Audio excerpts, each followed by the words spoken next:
How to fix this app could not be installed because its integrity could not be verified iOS 17. First, unlock your iPhone and find the Settings app. It's usually on your home screen with an icon that looks like a gear.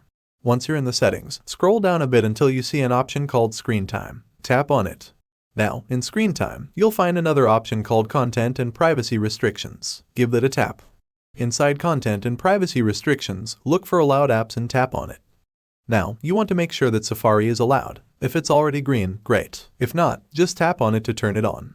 After that, go back to the previous screen by tapping on the upper left corner until you're back in the Settings menu. Now, find Safari again, but this time, scroll down until you see Clear History and Website Data. Tap on that. Once you've cleared the history and data, scroll a bit further down and tap on Advanced. Inside Advanced, there's an option called Experimental Features. Give that a tap.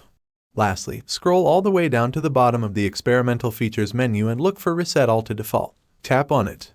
And that's it. By following these simple steps, you should be able to resolve the app could not be installed error on your iPhone running iOS 17. If you found this tutorial helpful, don't forget to give it a thumbs up and subscribe to our channel for more helpful tips and tricks. Thanks for watching, and I'll see you in the next video.